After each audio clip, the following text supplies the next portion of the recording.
सुप्रभात बच्चों। आज क्लास 7 कक्षा 7 के लिए मैं संस्कृत का प्रथम अध्याय शुरू करने जा रहा हूँ, जो ईश वंदना के नाम से है।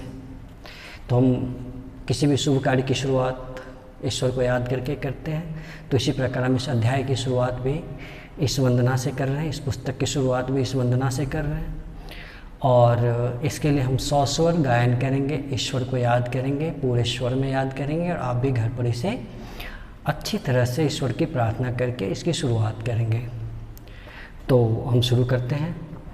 मूकं करोति वाचालं, मूकं करोति वाचालं, पंगुलंघ्यते गिरिं, पंगुलंघ्यते गिरिं, यत् कृपातमं वन्दं परमानन्दं सागरं, मूकं करोति वाचालं, पंगुलंघ्यते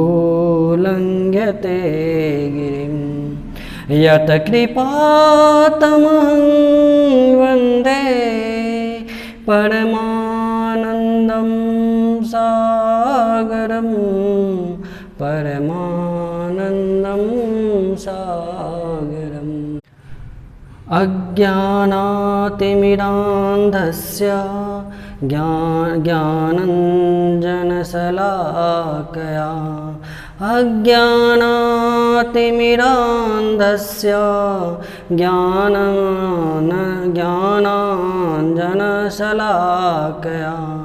चक्षुरुन्मीलितं येन, चक्षुरुन्मीलितं येन, तस्मै श्रीगुरुवे नमः, तस्मै श्रीगुरुवे नमः। अखण्डमण्डलाकारं व्याप्तं येन चराचरं, अखण्डमण्डलाकारं व्याप्तं येन चराचरं, तत्पदं दर्शितं येन, तत्पदं दर्शितं येन, तस्मै श्रीगुरुवे नमः, तस्मै श्रीगुरुवे नमः। नमामीश्वरं प्रातः, नमामि जनकं तथा, नमामि जननी पूज्यां, नमामि शिक्षकान् तथा। तो बच्चे इस पूरे पाठ को, इस पूरे जो श्लोक है उसको आप 100 स्वर गायन करेंगे और इसके अर्थ को समझेंगे। धन्यवाद।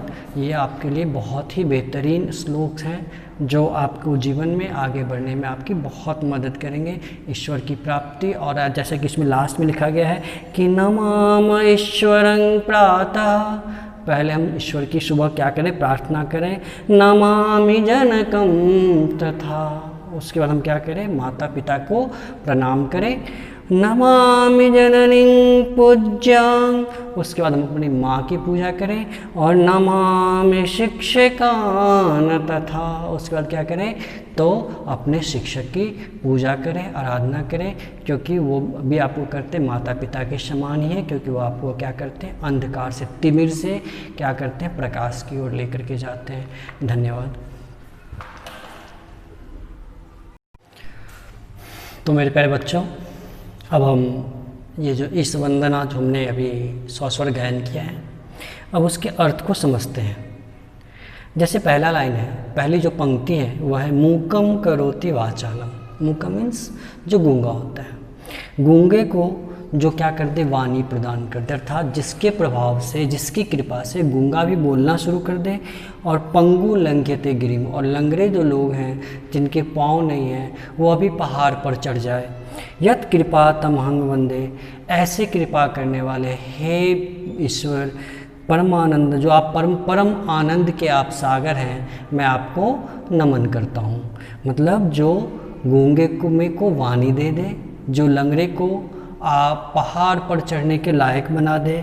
ऐसा करने वाले ईश्वर को मैं प्रणाम कर तमहंग वंदे, मैं उन्हें वंदना करता हूँ, उनको प्रणाम करता हूँ। आप परम आनंद के, आप दुनिया के सारी सुखों के सागर हैं, मैं आपको प्रणाम करता हूँ।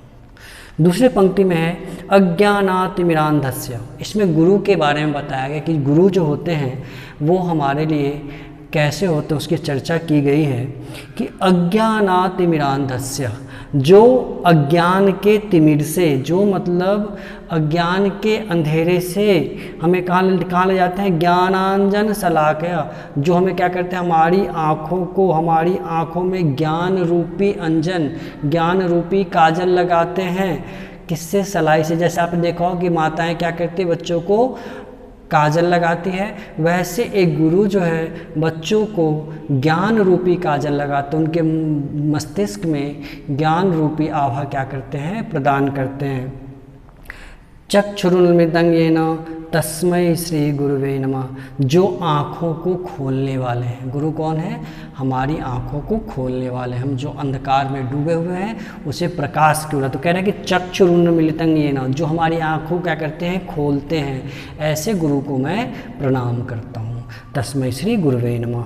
अखंड मंडलाकारम, इस अखंड मंडल में, इस पूरे ब्रह्मांड में व्याप्तं येन चराचरम, जो हर जगह क्या है, वर्तमान है, अर्थात ईश्वर रूपी गुरु की बात हो रही है, जो हर जगह क्या है, बट इस अखंड मंडलाकार में, अर्थात इस पूरे ब्रह्मांड में जो हर जगह व्याप्त हैं, जो हर जगह पाए जाते हैं, ऐसे गुरु को तत्पदं दर्शितं येन,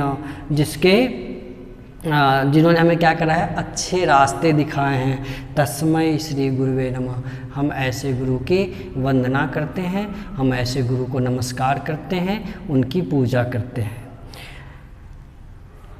उसके बाद अगले पंक्ति में कहा गया है कि नमामि ईश्वरं प्रातः नमामि जनकं तथा। इसका मैंने श्लोक में भी आपको भावार्थ बताया है।